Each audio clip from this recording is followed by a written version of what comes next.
দেখি, যেদিন যেতে পারবো সেদিনই তোমাকে দেখব। এই তো ছেলের মতো কথা। ওই স্যার বলতে হবে না। ঠিক আছে, বললাম না। ওই বাবু, এখন বাই, মা আসছে, পরে কথা হবে। তাই বলে ফোনটা রেখে চলে গেল। এখন আসেন, আমাদের পরিচয়টা জেনে নিন। আমি হৃদয়, এবার অনার্স 3য় বর্ষের ছাত্র। আর যে মেয়েটির সাথে কথা বললাম তার নাম জান্নাত। আমি ঢাকায় থেকে লেখাপড়া করি, আর জান্নাতের বাড়ি সিরাজগঞ্জ। জান্নাত এবার ইন্টার ফার্স্ট ইয়ারে পড়ে। আমাদের প্রথম পরিচয় ফেসবুকে। আস্তে আস্তে কথা বলতে বলতে দুজন দুজনের খুব ভালো বন্ধু হয়ে যাই, কিন্তু কখন যে আমি অজান্তেই তাকে ভালোবেসে ফেলি আমি নিজেও জানি না। তাকে কোনোদিন দেখি নাই, কিন্তু আমার মনের ঘরে তাকে নিয়ে একটি স্বপ্ন বেঁধেছি। ওর কাছে যতদিন ছবি চাইছি ততদিন আমাকে নিষেধ করছে। আপনারা দেখলেন তো এখন কি বলল। হৃদয়, একটু এদিকে আয় তো। পরিচয়টা তো দিয়ে দিলাম, এখন মা ডাকছে, বাকিটা আপনারা পড়ে নিন। হ্যাঁ মা, বলো কি হয়েছে। ঘরটা এমন অবহেলা করে রেখেছিস কেন? নিজের ঘরটা গুছিয়ে রাখতে পারিস না?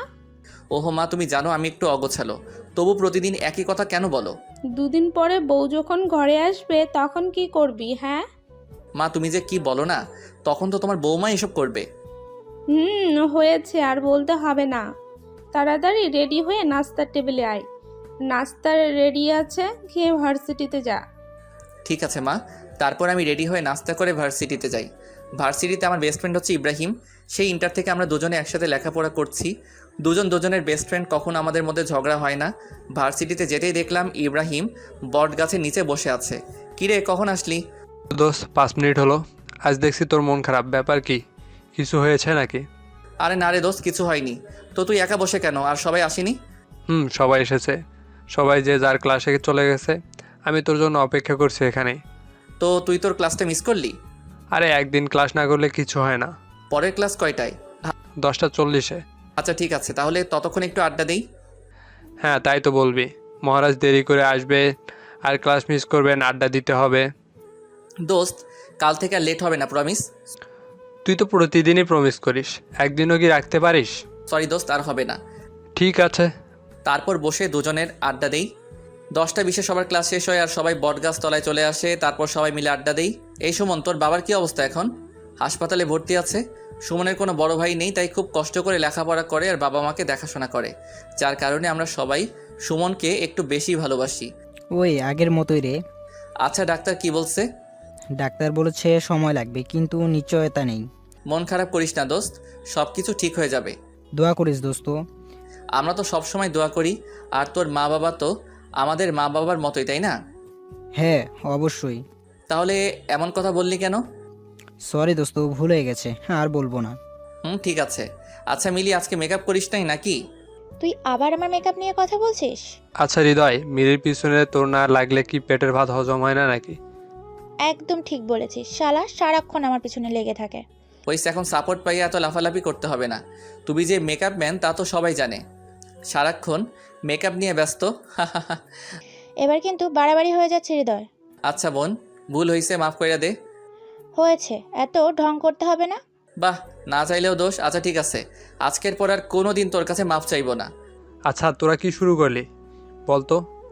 আচ্ছা সব কিছু বাদ দে তো দোস্ত, খুব ক্ষুধা পাইছে, চল ক্যান্টিনে যাই। তোর ক্ষুধা লাগছে, তুই মিলিরে নিয়ে যা। আমাদের ক্লাসের সময় হয়ে গেছে, আমি আর ইব্রাহিম ক্লাসে গেলাম। যখন তোদের আবার ক্লাস আছে। ক্লাস না থাকলে কি আমি যাই? সবই বুঝি, না খাবার ধান্দা শুধু। ওই কি বললি তুই? তোদের আমি খাওয়াই না? প্রতিদিন যে ক্যান্টিনে বসে এটা ওটা খাস, কি খাওয়াই? আহা চল তো হৃদয়। আচ্ছা ঠিক আছে, তোরা ক্যান্টিনে গিয়ে বস, আমরা ক্লাস করে আসছি, তারপর একসাথে খাওয়া দাওয়া করব। আর তোদের যদি দেরি না পছন্দ হয় তাহলে খেয়ে নিতে পারিস, আমি এসে বিল দেবো, সমস্যা নাই। সত্যি দিবি তো? হ্যাঁ দেবো, এখন যা তোরা।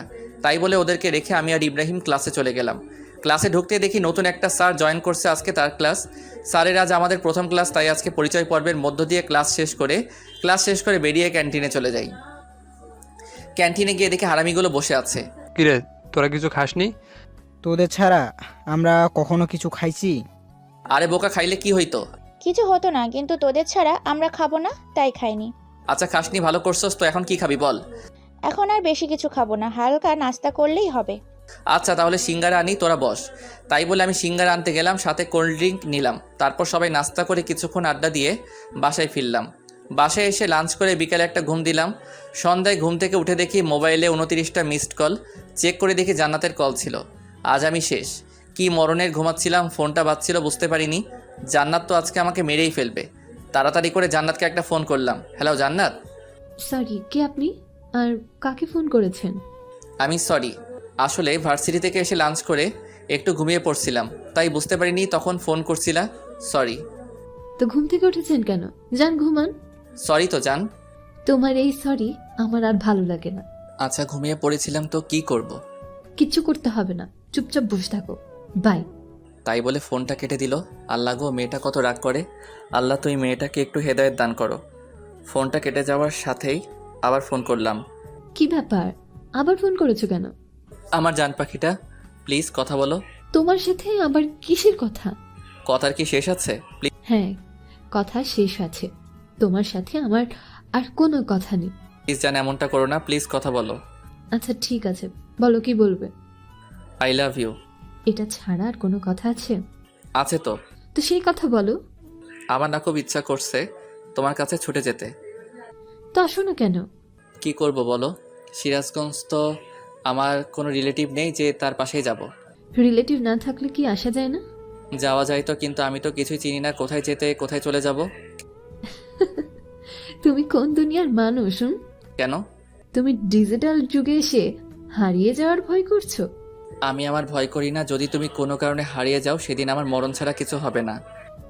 হয়েছে, এখন আর ইমোশনাল কথা বলতে হবে না। তারপর জান্নাতের সাথে অনেকক্ষণ কথা বলে ফোনটা রেখে একটু ছাদে যাই। আমাদের ছাদে একটি দোলনা আছে, তো ছাদে গিয়ে দোলনায় বসে দোল খাচ্ছিলাম, এমন সময় সুমনের ফোন আসলো। হ্যালো হৃদয়, তুই কোথায়? কিরে কি হয়েছে, এভাবে কথা বলছিস কেন? বাবা কেমন জানি করছে, তুই একটু তাড়াতাড়ি হসপিটালে আসবি। আচ্ছা আমি আসতেছি দাঁড়া। তাই বলে ফোনটা রেখে বাসা থেকে বেরিয়ে ইব্রাহিমের বাসায় গেলাম। ইব্রাহিমকে সাথে নিয়ে হাসপাতালে চলে গেলাম। হাসপাতালে গিয়ে দেখি সুমন একটা বেঞ্চের উপরে বসে আছে। আমি সুমনকে বললাম, কি হয়েছে সুমন? বাবার হার্ট অ্যাটাক হয়েছে। কি বলিস, এখন আঙ্কেল কই? ডাক্তার অপারেশন করছে। আচ্ছা তুই কোনো চিন্তা করিস না, সব কিছু ঠিক হয়ে যাবে। তোরা তো জানিস আমি বাবার জন্য কত কিছু করছি। বাবা এমন হলে আমি আর মা থাকবো কিভাবে? আরে কিছু হবে না আঙ্কেলের। আমি সুমনকে সান্ত্বনা দিতে লাগলাম। সান্ত্বনা দিতে দিতে দেখি ডাক্তার অপারেশন শেষে বাহিরে আসলো। আমরা ডাক্তারের কাছে গিয়ে বললাম, অবস্থা ডাক্তার? অবস্থা খুব একটা ভালো নয়, রোগী চাইছে না বাঁচতে। আমরা এখন কি করব বলেন? মানে কি বলছেন আপনি? উনি হার্টের পেশেন্ট, কিন্তু সেদিকে আমি কোনো চিন্তাই করেন না, সারাক্ষণ নিজের প্রতি অবহেলা করে। এখন আমরা কি করব? আচ্ছা ডাক্তার, এখন কোনো উপায় নেই কি? হ্যাঁ আছে, অনেক মেন্টালি সাপোর্ট দিতে হবে। আচ্ছা ঠিক আছে ডাক্তার, আমরা যথেষ্ট চেষ্টা করব। ঠিক আছে। তারপর ডাক্তার চলে যায়, আমরা সুমনের বাবার কাছে যাই। সুমনের বাবার কাছে গিয়ে বলি, আঙ্কেল এখন কি অবস্থা? এই তো বাবা, জীবন্ত লাশ হয়ে শুয়ে আছি। এমন কথা বলছেন কেন? কি বলবো বাবা, আর কতদিন এভাবে থাকবো? অনেক দিন তো হয়ে গেল। হ্যাঁ অনেক দিন হয়ে গেল। আপনি জানেন আপনি অসুস্থ হওয়ার পর থেকে সুমন আর আন্টি কত কষ্ট করছে। যেখানে সুমনের পড়াশোনায় মনোযোগী হওয়ার কথা, সেখানে পড়াশোনার পাশাপাশি আপনার চিকিৎসা খরচ জোগাতে হয়, পরিবার চালাতে হয়। এই বয়সে সুমনকে কত কষ্ট করতে হচ্ছে বলেন। আর আপনি যদি নিজেকে এভাবে গুটিয়ে নেন তাহলে কিভাবে হবে? আপনার ছেলের দিকেও তো দেখতে হবে নাকি? আপনার ছেলের দুঃখটা কি একটু বোঝার চেষ্টা করবেন না? একটু সুস্থ হয়ে ওঠেন, সবাইকে ভালো রাখতে হবে তো। ঠিক বলছো বাবা, আমি একটা অপদার্থ বাবা। যেখানে বাবাকে সব দায়িত্ব পালন করতে হবে, সেখানে আমার ছেলে আমার দায়িত্ব পালন করছে। তাহলে বুঝেন, এখন আপনাকে যত তাড়াতাড়ি সম্ভব সুস্থ হয়ে উঠতে হবে। আর কোনো চিন্তা করবেন না, আমরা আছি তো, সবসময় হাসি খুশি থাকার চেষ্টা করবেন। ঠিক আছে বাবা, তোমাদের অনেক কষ্ট দিলাম। আমাদের কোনো কষ্ট নেই, তুমি তাড়াতাড়ি সুস্থ হয়ে ওঠো। আমাকে সুস্থ হতেই হবে। এই তো আঙ্কেল, এখন বুঝতে পেরেছেন। তারপর কিছুক্ষণ আঙ্কেলের সাথে কথা বলার পর সুমনকে বুঝিয়ে রেখে আমি আর ইব্রাহিম চলে আসি। বাসায় এসে ঘুমিয়ে পড়ি। পরের দিন ঘুম থেকে উঠে ফ্রেশ হয়ে নাস্তা করে একটু আড্ডা দিতে বেরিয়ে পড়ি। আজ ভার্সিটিতে ক্লাস নেই, তাই ভার্সিটিতে যাওয়া হলো না। আমাদের একটা আড্ডাখানা আছে, সেখানে যেদিন ভার্সিটি সবাই আড্ডা দেই, আজকেও তো আর বিকল্প নেই। সবাই এসে পড়েছে, সবাই বসে আড্ডা দিচ্ছি। হঠাৎ এমন সময় ইব্রাহিমের ফোনে একটা কল আসে। ইব্রাহিম, তোমার ছোট চাচার বিয়ে ঠিক হয়েছে। আগামীকাল আমাদের গ্রামের বাড়ি যেতে হবে। কি বলছো বাবা, সত্যি? হ্যাঁ সত্যি। আমার অনেক মজা হচ্ছে। দাঁড়াও বাবা, আমি তাড়াতাড়ি বাসায় আসছি। আচ্ছা ঠিক আছে। ইব্রাহিম ফোনটা রাখা মাত্রই আমি ইব্রাহিমকে বললাম, কি রে কি হয়েছে, এত খুশি কেন?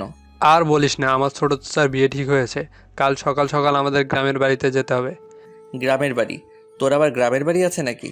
হ্যাঁ রে, তোকে এর আগে বলা হয়নি, কারণ আমার ছোটবেলা থেকেই ঢাকার বড় হয়েছি। গ্রামে 2-1 বার গিয়েছিলাম। তোদের গ্রামের বাড়ি কই? সিরাজগঞ্জ। কি শালা, তোর বাড়ি সিরাজগঞ্জ? আমাকে বলবি না? কেন রে, কি হয়েছে? শালা, আমার সিরাজগঞ্জে একটা কাজ আছে। আমার কোনো রিলেটিভ থাকে না, তাই যাইতে পারতেছি না। আর তোর গ্রামের বাড়ি ওখানে, আমাকে আগে বলবি না? সিরাজগঞ্জ তোর আবার কি কাজ আছে? তোকে বলা যাবে না, একটু সিক্রেট। অনেক দিন ধরেই যাবো যাবো বলছে, কিন্তু যাওয়া হচ্ছে না। আচ্ছা, এতই যখন সিগারেট, তাহলে একটা কাজ করতে পারিস। কি কাজ? আমাদের সাথে কাল আমাদের গ্রামের বাড়িতে চল, তাহলে আমার চাচার বাড়ি গিয়ে তোর কাজটা হয়ে যাবে। আমি ইব্রাহিমের কথা ফেলতে পারলাম না, কারণ আমি সিরাজগঞ্জ যাওয়ার জন্য অনেক চেষ্টা করছিলাম। এখন সুযোগ পেয়েছি, হাতছাড়া করব না। তাহলে তো খুব ভালো হয়। আচ্ছা ঠিক আছে, তাহলে রেডি হয়ে নিস, কাল সকালে রওনা দিব। আচ্ছা ঠিক আছে দোস্ত। আজকে আমি অনেক খুশি, কারণ জান্নাতের সাথে দেখা করার জন্য সিরাজগঞ্জে যাচ্ছি। বাসায় গিয়ে জান্নাতকে ফোন দিলাম। হ্যালো জান্নাত, এবার তুমি পালাবে কোথায়? এবার তোমাকে দেখেই ছাড়বো। মানে কি বলছো তুমি? আগামীকাল আমি সিরাজগঞ্জ যাচ্ছি। সত্যি? আগামীকাল তুমি আমার সাথে দেখা করার জন্য সিরাজ? জান্নাতের একটা SMS আমার ফোনে আসলো। বাইরে ঘুরেছো ঠিক আছে, কিন্তু এলাকার অন্য কোনো মেয়ের দিকে তাকালে কিন্তু চোখ তুলে ফেলবো। ও আল্লাহ, জান্নাত আমার প্রতিটা খবর কি করে জানছে? জান্নাত এখন কোথায় আছে আমি তো কিছুই বুঝতে পারছি না। আর আমার খবরগুলো কিভাবে পাচ্ছে আমার তো মাথায় আসছে না। আচ্ছা তুই কোথায় আছো বলো তো? ঠিক সময় আসুক সবকিছু জানতে পারবে। তোমার জন্য এত কষ্ট করে আমি আসলাম, আর আমার সাথে দেখাই করছো না? কিচ্ছু বলার নাই, অপেক্ষা করো, সবুরে মিমা ফলে। কি আর করার, কোনো উপায় নেই জান্নাতকে দেখার। গ্রামটা ঘুরে দেখা শেষে বাসায় ফিরি। বাসায় ফিরে রুমে রেস্ট নিচ্ছি। এমন সময় দেখলাম মিম বারবার আমার রুমের সামনে দিয়ে ঘুরপাক খাচ্ছে। আমি বুঝলাম না ব্যাপারটা কি। মেয়েটা আমার রুমের সামনে দিয়ে এমন ঘোরাঘুরি করছে কেন? একটু পর ডিনারের জন্য ইব্রাহিম এসে ডেকে গেল। তারপর ডিনার শেষে রুমে এসে শুয়ে আছি। একটু পর আমার ফোনে মেসেজ আসলো। কি ব্যাপার, সারাদিন রুমের মধ্যে শুয়ে বসে থাকো, খারাপ লাগছে না? তুমি কোথায় আছো এখন? আর তুমি কিভাবে বুঝলে আমি রুমের মধ্যে বসে আছি? তোমাকে বলেছি না, তোমার প্রত্যেকটা কদম এখন থেকে আমি দেখতে পাবো। তাহলে আমার সামনে আসছো না কেন? সঠিক সময় আসুক, ঠিকই সামনে যাব। আচ্ছা, তোমাকে যেটা বলার জন্য মেসেজ দিয়েছি, চলো কাল দেখা করি। সত্যি কাল দেখা করবা? হ্যাঁ দেখা করব, কাল স্কুলের মাঠে চলে এসো, দেখা হবে। কিন্তু আমি তো স্কুলের মাঠটা চিনি না, কিভাবে যাব? তুমি বাসা থেকে বেরিয়ে ডান দিকে একটা রাস্তা আছে, সেই রাস্তা দিয়ে সোজা চলে আসবে। তারপর সামনে একটা মোড় দেখতে পাবে, সেখান থেকে উত্তর দিকে একটু সামনে গেলেই স্কুলের মাঠ পড়বে, আর সেখানে আমরা দেখা করব। আচ্ছা ঠিক আছে যান। সত্যি আজ আমি অনেক খুশি, কাল জান্নাতের সাথে দেখা হবে এটা ভাবতেই আমি খুশিতে আত্মহারা হয়ে যাচ্ছি। কাল প্রথম জান্নাতের সাথে আমার দেখা হবে, আমি খুবই এক্সাইটেড হয়ে আছি। জান্নাতের কথা ভাবতে ভাবতে কখন ঘুমিয়ে গেছি বুঝতে পারছি না। পরের দিন সকালে ঘুম থেকে উঠে নাস্তা করে স্কুলের মাঠে চলে যাই, কিন্তু কোথাও জান্নাতকে দেখতে পারছি না। হঠাৎ সামনে থেকে 4-5টা মেয়ে আসলো। কি ব্যাপার, এখানে দাঁড়িয়ে কি করেন? দেখলাম মেয়েগুলোর মধ্যে মিম মেয়েটি আছে, কি বলবো বুঝতে পারছিলাম না। কি হলো, কিছু বলেন না কেন? কি বলবো, একজনের সাথে দেখা করার জন্য আসছি, কিন্তু তাকে খুঁজে পাচ্ছি না। কার সাথে দেখা করতে এসেছেন ভাইয়া? জান্নাতের সাথে দেখা করতে আসছি। ও, তাহলে আপনি সেই হৃদয়। হ্যাঁ, কিন্তু আপনারা কারা? আমরা জান্নাতের ফ্রেন্ড। ও আচ্ছা, কিন্তু আপনাদের ফ্রেন্ড কোথায়? জান্নাত তো আসেনি। কেন? জান্নাতের তো আজকে আমার সাথে দেখা করার কথা ছিল। সরি, আজ জান্নাত আপনার সাথে দেখা করবে না। আপনি কি ভেবেছেন জান্নাতের দেখা পাওয়া খুব সহজ? সহজ হবে না কেন, আমি তো তাকে ভালোবাসি। ভালোবাসেন, তাতে কি দেখা হচ্ছে না? আচ্ছা শুনে, এখানে যখন এসেই পড়েছেন, তাহলে আজকে আপনি আমাদের খাওয়াবেন। আমি আপনাদের কেন খাওয়াবো? বারে, দেখতে হবে না আপনি কিপটা নাকি? আমি গিফটটা নই। সেটা তো দেখতেই পাচ্ছি। যদি কিপটা না হতেন, তাহলে আমরা জান্নাতের ফ্রেন্ড জানার পর আমাদের খাওয়াতে না করতেন না। আমি কিভাবে বুঝবো যে সত্যি আপনারা জান্নাতের ফ্রেন্ড? আপনি কি আমাদের চিটার ভাবছেন? হইতেও পারেন, কিভাবে বুঝবো? আচ্ছা ঠিক আছে, আমরা চিটার। জান্নাতের সাথে দেখা হওয়ার কথা ভুলে যান। কেন জান্নাতের সাথে দেখা হওয়ার কথা ভুলে যাব কেন? জান্নাত আপনার সাথে দেখা করবে না, আপনি আমাদের চিটার বললেন। আচ্ছা আমার ভুল হয়েছে, সরি। প্লিজ জান্নাতের সাথে দেখা হওয়ার ব্যবস্থা করে দিন। আপনি তো আমাদের খাওয়াতেই চাইলেন না, তাহলে দেখা করানোর কথা ভাববো কিভাবে? হঠাৎ এমন সময় ফোনে মেসেজ আসলো। ও, চুপচাপ আমার ফ্রেন্ডরা যা বলে তাই শোনো। ওরা যা খেতে যায় তাই খাওয়াবেন, না হলে কিন্তু তোমার সাথে দেখা করব না। কিন্তু তুমি কোথায় যাচ্ছ? আর আজ তো আমার সাথে দেখা করার কথা ছিল। দেখা করার কথা ভুলে যাও। যদি আমার ফ্রেন্ডরা খুশি হয় তোমার প্রতি, তাহলে আমি দেখা করব। কি আর বলবো, বলির পাঠা জান্নাতের সব ফ্রেন্ডকে বললাম চলেন আপনাদের খাওয়াতে নিয়ে যাই। কিন্তু আমরা তো চিটার, তাহলে আমাদের খাওয়াবেন কেন? প্লিজ বোন, মাফ চাই, প্লিজ চলেন। তারপর সবাইকে নিয়ে রেস্টুরেন্টে যাই এবং সবাইকে ইচ্ছা মতো খাওয়াই। একেবারে বিল এসেছে 1850 টাকা। পকেট অর্ধেক ফাঁকা করে ফেললো শুধু একবারই। আল্লাহ জানে আমার পকেট থেকে আর কত খসবে। হোটেলের বিল দিব শেষে জান্নাতের ফ্রেন্ডদের বললাম এখন তো জান্নাতের সাথে দেখা করার ব্যবস্থা করে দিবেন প্লিজ। আচ্ছা, ভেবে দেখি। যদি মনে হয় আপনার সাথে জান্নাতের দেখা করানো যাবে, তাহলে দেখা করাবো। এটা কেমন কথা? হ্যাঁ, এটাই কথা। আর হ্যাঁ, আমার ভাইয়া যেন আজকের ব্যাপারে কোনো কিছু না জানে। আচ্ছা ঠিক আছে। একে তো পকেট থেকে এতগুলো টাকা খসালো, আবার জান্নাতের সাথে দেখা করার ব্যবস্থা করে দিল না। কেমনটা লাগে আপনারাই বলেন তো। দুঃখ ভরা মন নিয়ে বাসায় ফিরলাম। বাসায় ফিরে ফ্রেশ হয়ে ছাদে যাই। ছাদে গিয়ে বসে আছি, কিছু ভালো লাগছে না। বারে বারে জান্নাতের কথা মনে পড়ছে। জান্নাতের সাথে খুব দেখা করতে ইচ্ছে করছে কিন্তু পারছি না। এমন সময় মিম ছাদে চলে আসে আর আমাকে বলে, কি ব্যাপার দুলা ভাই, ছাদি একা একা কি করেন? তুমি আমার সব খবর জান্নাতকে বলো তাই না? সেটা জেনে আপনি কি করবেন? জানি, তুমি জান্নাতকে আমার সকল খবর বলো। তুমি ছাড়া বলার মতো এই বাসায় আর কেউ নেই। হ্যাঁ, আমি বলি তো, কি হয়েছে? মিম প্লিজ জান্নাতের সাথে একবার দেখা করার ব্যবস্থা করে দাও না। সরি, আমি পারবো না। এটা বলে মিম আমাকে ভেঙচি কেটে নিচে চলে যায়। কি বলবো কিছু বুঝি না। সবাই আমার সাথে প্রতারণা শুরু করে দিয়েছে। কার কার জন্য এই সিরাজগঞ্জে আসলাম তার সাথে আমার দেখা হচ্ছে না। বিয়ের এখনও 3 দিন বাকি, আর তাই সবাই প্ল্যান করে যমুনা নদীতে ঘুরতে যাবে। ইব্রাহিমের বাড়ি থেকে যমুনা নদী বেশি দূর না, তাই প্ল্যান অনুযায়ী পরের দিন সকালে যমুনা নদীতে ঘোরার জন্য বেরিয়ে পড়ি। যমুনা নদীর বাড়ি গিয়ে সবাই অনেক আনন্দ করেছি। নদীতে প্রচুর স্রোত বইছে। নদীর ধারে কিছুক্ষণ আড্ডা দেওয়ার পর সবাই মিলে প্ল্যান করি নৌকায় করে কিছুক্ষণ ঘুরবো। কথা মতো একটা নৌকায় উঠে পড়ি। আজ জীবনে প্রথম নৌকায় উঠছি, খুব ভয় করছে যদি নৌকা থেকে পড়ে যাই বা নৌকাটা ডুবে যায়। কিন্তু সবাই নৌকায় অনেক মজা নিচ্ছে।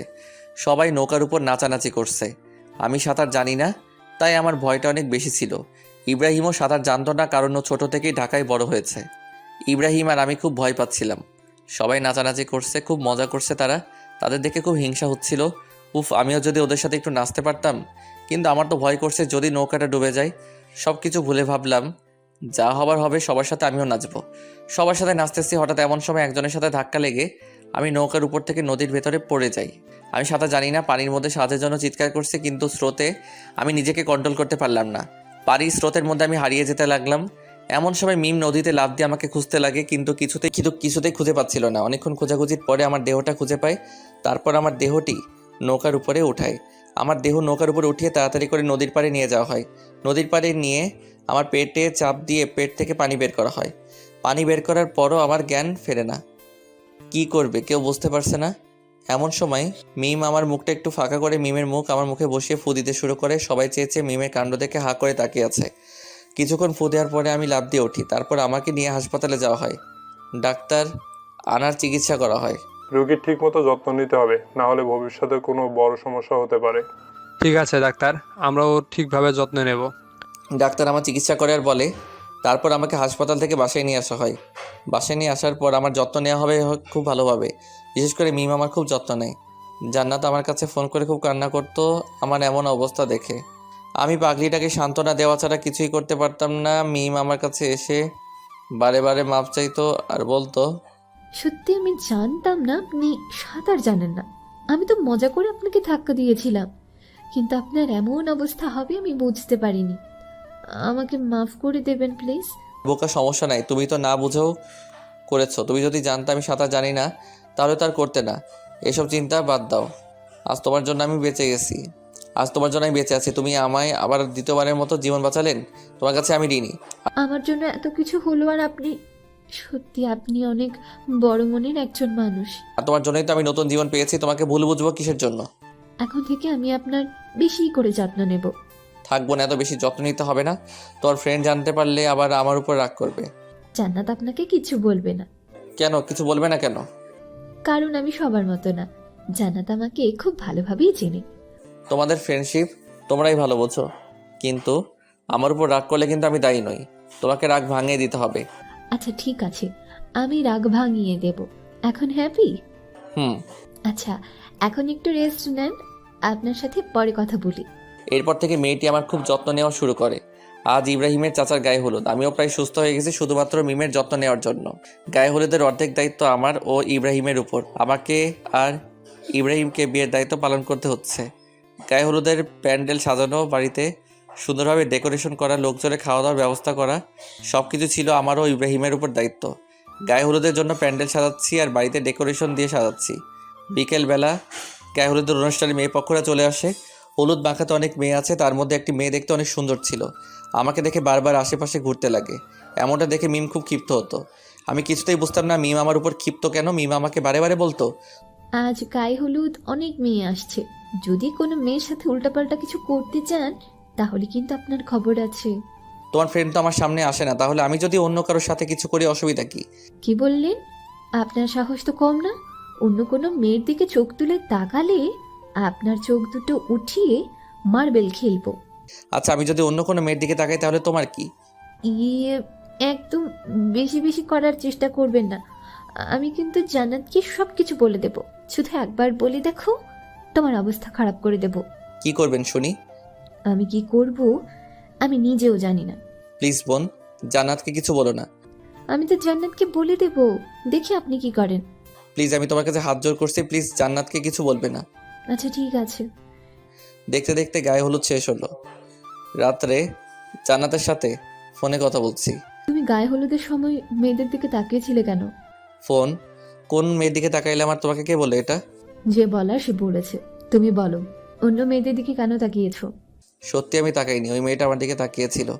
না, তুমি ওই মেয়ের দিকে তাকিয়েছিলে, আমি জানি। সব ছিল একরকম। ওই জান্নাত, সত্যি আমি অন্য কোনো মেয়ের দিকে তাকাইনি, আমি শুধু তোমাকেই ভালোবাসি। তোমাকে ছাড়া অন্য কোনো মেয়ের কথা ভাবতেও পারি না। তুমি সব মিথ্যা কথা বলছো, আমি জানি সব কিছু।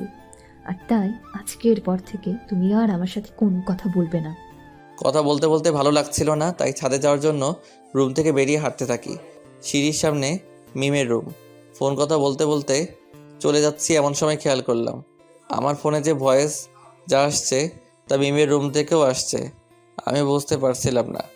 তারপর সব কিছু ভালোভাবে দেখে বুঝলাম যে মিমি আমার সেই জান্নাত। তাই তো বলি যে মিমের কণ্ঠটাও আচরণ এমন কেন লাগছে কেন? আমার কথা বুঝতে পারছো? আজকের পর তুমি আমাকে একদম ফোন দিবা না। আজ থেকে তোমার সাথে আমার ব্রেকআপ। ঠিক আছে, আমার সাথে কথা বলতে হবে না, আমিও তোমার সাথে কথা বলবো না। যাও, তুমি তোমার মতো থাকো। এটা বলে ফোনটা রেখে দেই। তারপর আমি তোমার রুমে চলে যাই। একটু পর মেয়েরা আমার রুমে দৌড়ে আসছে, আমাকে বলতে লাগলো, ওই, আপনি আমার ফ্রেন্ডকে কি বলেছেন? হ্যাঁ, জান্নাত কান্না করছে কেন? ওর সাথে কথা বলবো না তাই। এই আপনার ভালোবাসা? ছি, যার জন্য আপনি ঢাকা থেকে সিরাজগঞ্জ আসলেন তার সাথে কথা বলা বন্ধ করছেন। আপনার কখনো ভালো হবে না। মিম এইসব কথা বলে যাচ্ছিল, এমন সময় আমি মিমকে জড়িয়ে ধরি। আই, কি করছেন আপনি? আপনি আমাকে জড়িয়ে ধরছেন কেন? তাই তো আমি তোমাকে জড়িয়ে ধরেছি। কেন? আচ্ছা 1 মিনিট দাঁড়াও, আমি জান্নাতকে ফোন করে একটু বলে নেই যে আমি তোমাকে কেন জড়িয়ে ধরেছি। এটা জান্নাতকে বলার কি আছে? তুমি এমন তোতলাচ্ছ কেন? কই কই তোতলাচ্ছি? তোতলাচ্ছি না তো, এমনি। আচ্ছা তাহলে আমি জান্নাতকে একটা ফোন দেই। জান্নাতকে কেন ফোন দেবেন? কারণ তুমি আমার জান্নাত, তাই। আমি আপনার জান্নাত হতে যাব কেন? ও আচ্ছা, তাই না? হ্যাঁ, কিন্তু আমি আপনার ফ্রেন্ডের ছোট বোন। আচ্ছা এখনই প্রমাণ হয়ে যাবে, 1 মিনিট ওয়েট। আমি জানতে একটা ফোন দেই। এটা বলে জান্নাতের নাম্বারে ফোন দিলাম আর মিমের ফোনটা বেজে উঠল। আপনার মোবাইল বাজছে কেন? মোবাইলটা একটু দেখি। কে ফোন করেছে আপনাকে দেখি? না, মানে কেউ ফোন করেনি, আপনাকে দেখতে হবে না। আমি তো দেখেই ছাড়বো। মোবাইলটা দাও বলছি। না, আমি কিছুতেই মোবাইল দেব না। এটা আমার পার্সোনাল ফোন, আপনাকে কেন দেব? আমি কিছু জানি না, আমি নেব। মিমের সাথে জোরাজোরি করতে করতে আমি বিছানার উপর পড়ে যাই আর মিম আমার বুকের উপর পড়ে যায়। দুজন দুজনের খুব কাছে চলে এসেছি। দুজনে দুজনার নিঃশ্বাস অনুভব করতে পারছি। আমার কাছে কেন তুমি পরিচয় গোপন করলে বলো? তোমাকে পরীক্ষা করতে চেয়েছিলাম। তো তোমার পরীক্ষা কি শেষ হয়নি? হয়েছে। তাহলে এখন স্বীকার করলে তো তুমি আমার জান্নাত? এখন আর না স্বীকার করে উপায় আছে? তাহলে এখন ছোট্ট করে একটা মিষ্টি দাও। কেন? মিষ্টি দেবো কেন? বারে, আমার সাথে এতদিন অভিনয় করলে, আমাকে এত কষ্ট দিলে, তার বিনিময়ে এখন আমাকে মিষ্টি দেবে না? না, দেবো না। এটা বললে জান্নাত আমার বুকের উপর থেকে উঠে যেতে চাইল। আমি ওর হাত ধরে টান দিয়ে আবার বুকের মধ্যে টেনে নিলাম, আর তারপর জান্নাতের ঠোঁটে আমার ঠোঁট লাগিয়ে ভালোবাসার প্রথম ছোঁয়া এঁকে দিলাম। এভাবে 3 মিনিট থাকার পর মিম আমাকে ছাড়িয়ে দৌড়ে তার রুমে পালিয়ে যায়। পাগলিটা আজ অনেক শরম পাইছে। পাবারই কথা, ভাবতেও পারিনি আজকে আমি ওর সাথে এমনটা করব। পাগলিটা রুমে গিয়ে ঘাপটি মেরে শুয়ে আছে। আমি মিমের রুমে গিয়ে মিমের কাঁধে হাত রাখলাম। আমার হাত রাখা দেখে মিম বিছানা থেকে উঠে দাঁড়িয়ে পড়ল। আমি মিমের গালে হাত রেখে বললাম, লজ্জা পাইছো? হুম। তুমি ভাবতেও পারোনি কিভাবে ধরা পড়ে যাবে, তাই না? আচ্ছা, তুমি কিভাবে বুঝলে যে আমি জান্নাত? ওইটা সিক্রেট, বলা যাবে না। এই যে বলো, বলছি। না, বলবো না। তুমি বলবে না? আচ্ছা, তুমি এমন করতেছো কেন? আমি যেভাবেই হোক জানতে পারছি, তোমাকে সেটা জানতে হবে কেন? না, আমি শুনবো, তুমি বলো। আচ্ছা, বলতেছি। যখন তোমার সাথে কথা বলছিলাম, তখন কথা বলতে বলতে ছাদে যাওয়ার জন্য রুম থেকে বেরিয়েছিলাম, আর তখন দেখলাম তোমার রুম থেকে সাউন্ড আসতেছে। তখনই বুঝতে পেরে গেছি। ও, তুমি তো তাহলে ভালো না। তোমার আড়ি পাতার অভ্যাস আছে। তোমাকে ধরার জন্যই তো আমাকে আড়ি পাততে হয়েছে। কতদিন হলো এসেছি, তুমি দেখাই দিলে না। যাও, তোমার সাথে কোনো কথা নেই। তাই বলে মুখ ঘুরিয়ে দাঁড়িয়ে আছে। আমি ওকে ঘুরিয়ে আমার সামনে নিয়ে এসে বললাম, এই পাগলি, আজ প্রথম তোমার সাথে আমার সামনাসামনি পরিচয় হলো, আর তুমি এভাবে মন খারাপ করে দাঁড়িয়ে থাকবে? থাকবোই তো, তোমার কি? এটা শোনার পর আমি জান্নাতকে আমার বুকের মধ্যে টেনে নিলাম। এবার বলো, আর রেগে থাকবে? এভাবে ভয় নিয়ে ধরেছেন কেন? আমাকে জড়িয়ে ধরার সাহস কি নেই নাকি? আছেই তো, দেখবে। দেখাও দেখি। তাই বলে জান্নাতকে খুব জোরে জড়িয়ে ধরি। দুজনে অন্য এক জগতে হারিয়ে গেছি। অনেকক্ষণ জড়িয়ে ধরে থাকার পর মিম আমাকে ছাড়িয়ে বলল, ওই যান, এখন যাও, আবার কেউ দেখে ফেলবে। আচ্ছা যান। তারপর মিমের রুম থেকে বেরিয়ে আমি আমার রুমে চলে আসি। রাতে ঘুম ধরছিল না, তাই মিমকে ফোন করে ছাদে আসতে বলি। আমিও ছাদে চলে যাই। আমি ছাদে দাঁড়িয়ে আছি। একটু পর মিম ছাদে আসলো। দুজনে ছাদে বসে গল্প করছি। গল্প করতে করতে অনেক রাত হয়ে গেছে। তারপর আমি মিমকে বললাম, আচ্ছা যান, এখন ঘুমাতে হবে, কালকে আবার বিয়ে, অনেক কাজ আছে। তাই তো। আচ্ছা চলো, এখন যাই। তাই বলে আমরা দুজনে ছাদ থেকে নেমে রুমে চলে আসি। রুমে এসে ঘুমিয়ে পড়ি। সকালবেলা ঘুম থেকে উঠে নাস্তার টেবিলে বসে আছি। আমার সামনের চেয়ারে মিম বসা। খাওয়ার সময় মিম বারে বারে ওর পা দিয়ে আমার পায়ে পাড়া দিচ্ছিল আর হাসছিল। আমিও হাসছিলাম। তার পাগলামিগুলো খুব ভালো লাগে। খাওয়া দাওয়া শেষে ডেকোরেশনের কাজে লেগে পড়ি। প্রথমে পুরো বাড়িটা সুন্দরভাবে ডেকোরেশন করে সাজাই। দুপুরবেলা গোসল করে সবাই বিয়েতে যাওয়ার জন্য রেডি হই। মিম আজকে অনেক সুন্দরভাবে সেজেছে। মিমকে দেখে চোখ সরাতে পারছি না। সত্যি, মিমকে দেখতে আজ অনেক সুন্দর লাগছে। আমি মিমের কাছে গিয়ে বললাম, ওই, এত সুন্দর করে সেজেছে কেন? কেন, দেখতে ভালো লাগছে না? ভালো লাগছে না মানে? মনে হচ্ছে আজকে বিয়েটা তোমার আর আমার। কি যে বলো না। সত্যি, আজকে তোমাকে দেখতে অনেক সুন্দর লাগছে। তোমার জন্যই তো এত সুন্দর করে সেজেছে। তাই? হুম। আমরা কথা বলছিলাম, এর মধ্যে বরকে রেডি করা হয়। তারপর আমরা কনের বাড়িতে যাওয়া উপলক্ষে রওনা দেই। অনেকক্ষণ যাত্রা করার পর কনের বাড়ির সামনে পৌঁছাতেই দেখলাম অনেক সুন্দর করে গেট সাজানো হয়েছে এবং তার সামনে গেটে কনেপক্ষের লোকজন দাঁড়িয়ে আছে। আমরা গাড়ি থেকে নেমে গেটের সামনে দাঁড়াই, আর বরকে কনেপক্ষের লোকজনেরা মিষ্টি খাওয়ায় আর তারপর টাকার আবদার করে। দুলা ভাই, আমাদের মিষ্টি খাওয়ার জন্য 20,000 টাকা দিতে হবে, না হলে গেট ছাড়ছি না। এটা আবার কেমন কথা? টাকা কি গাছের পাতা নাকি? হ্যাঁ, যে বললেন পেয়ে যাবেন, 20,000 টাকা চোখে দেখেছেন? না ভাইয়া, দেখি নাই, তাই তো আজকে চাইতেছি। যদি গেটের ভিতরে প্রবেশ করতে চান তাহলে টাকা দিতেই হবে। টাকা নেবেন ঠিক আছে, কিন্তু এত বেশি চান কেন? একটু কমাই নেন। কেন? কোনো কম নেই, আমরা 15 জন আছি, সবারই তো ভাগ লাগবে নাকি? প্লিজ একটু স্যাক্রিফাইস করেন, একটু ডিসকাউন্ট দেন। কোনো ডিসকাউন্ট দেওয়া যাবে না। আমি চাচার কানে কানে বললাম, চাচা পকেট থেকে 5,000 টাকা বের করে চুপি চুপি ওদের হাতে দিয়ে দেন। আচ্ছা দিচ্ছি। চাচা পকেট থেকে টাকা বের করে ওদের হাতে দেয় আর বলে, কত দিয়েছেন দুলা ভাই? হাতে দেয়। ওরা বলে, দেখেন না কত দেয়া হয়েছে। এ কি, এখানে তো মাত্র 5,000 টাকা। মাত্র 5,000 টাকার জন্য তো এত বড় গেট সাজায়নি। প্লিজ এত বাড়াবাড়ি করবেন না, যা দেওয়া হয়েছে তাই রাইখা দেন। না না, আমরা কোনো কথাই শুনবো না। আচ্ছা ঠিক আছে, একটু কমিয়ে দিলাম, 18,000 টাকা দেন। পাগল হয়েছেন নাকি আপনারা? আমরা কিছু জানি না, টাকা পেলে তবেই গেট ছাড়বো, তাছাড়া গেট ছাড়ছি না। অনেকক্ষণ ধরে তর্কাতর্কি করতে করতে শেষ পর্যন্ত 9,000 টাকা ম্যানেজ করে ফেললাম। উফ, কি ডাকাত রে ভাই, শুধু গেট ধরে 9,000 টাকা নিয়ে নিল। গেট দিয়ে ভেতরে প্রবেশ করে আমরা বসে আছি। একটু পর বিয়ে পড়ানো কাজ শুরু হলো।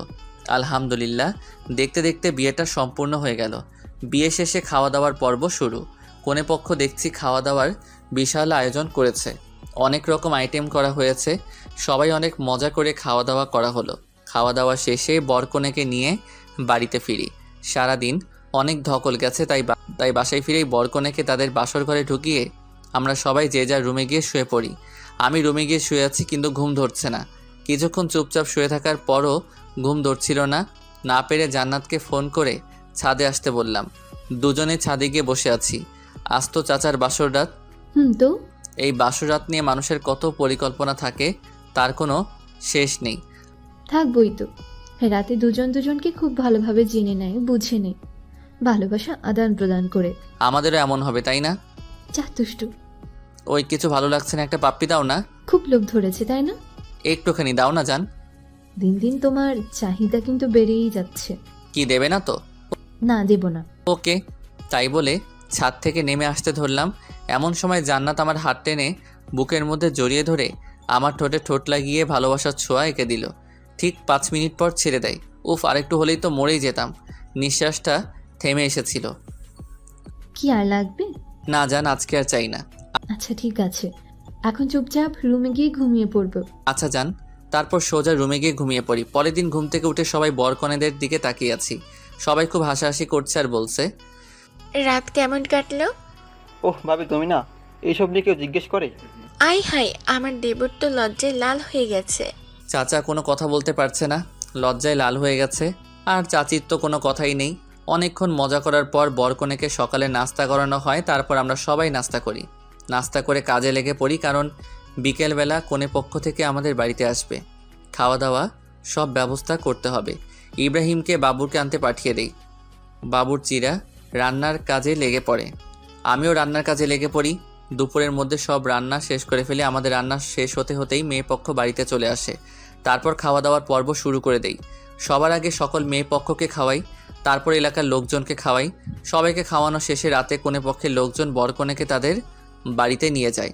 বরকনেকে কনে পক্ষের সাথে পাঠিয়ে বাড়িতে সব কিছু গুছিয়ে নিয়ে সবাই রেস্ট নিতে যে যার রুমে চলে যায়। সারাদিন কাজ করার পর শরীরটা খুব ক্লান্ত লাগছে, তাই রেস্ট নেওয়ার জন্য রুমে চলে যাই। বিছানায় শুয়ে আছি আর কি যেন ভাবছি। হঠাৎ কখন ঘুমিয়ে পড়েছি নিজেও জানি না। সকালবেলা জান্নাতের ডাকে ঘুম ভাঙে। এই যে মহারাজ, এখনো ঘুম থেকে ওঠোনি? কি, কয়টা বাজে? 9টা বাজে, আর আপনি পড়ে পড়ে ঘুমাচ্ছেন। কি বলো, এখন এত বেলা হয়ে গেল? আপনি তো পড়ে পড়ে ঘুমাচ্ছিলেন, কিভাবে জানবেন? তাই তো। আচ্ছা তুমি যাও, আমি ফ্রেশ হয়ে আসছি। ওকে। তারপর জান্নাত রুম থেকে চলে যায় আর আমি ফ্রেশ হয়ে নাস্তার টেবিলে চলে যাই। নাস্তার টেবিলে বসে জান্নাত আর আমার চোখে চোখে কথা হচ্ছিল। এমন সময় খেয়াল করলাম ইব্রাহিম আমার দিকে তাকিয়ে আছে। আমি আর কিছু করলাম না, চুপচাপ নাস্তা করে রুমে চলে আসলাম। অনেকক্ষণ ধরে রুমে বসে আছি, কিছু ভালো লাগছে না, তাই ছাদে চলে গেলাম। ছাদে গিয়ে দাঁড়িয়ে আছি। কিছুক্ষণ পর অনুভব করলাম কেউ একজন পেছন থেকে আমাকে জড়িয়ে ধরলো।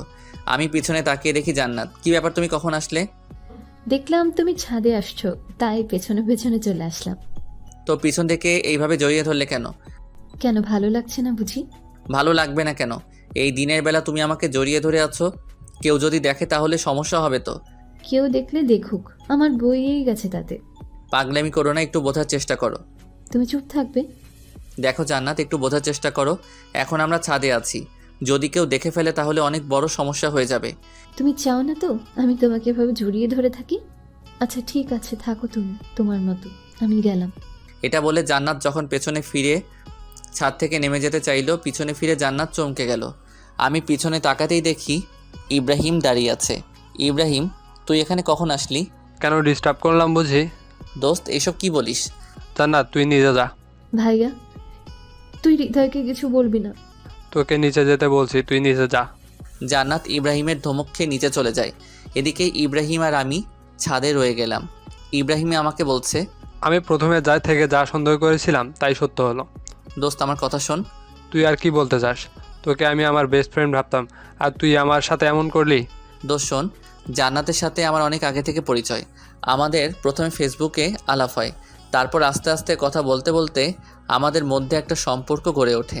বিশ্বাস করো, আমি একদমই জানতাম না যে জান্নাত তোর বোন। আমি তো জান্নাতকে কখনো দেখেছিলাম না।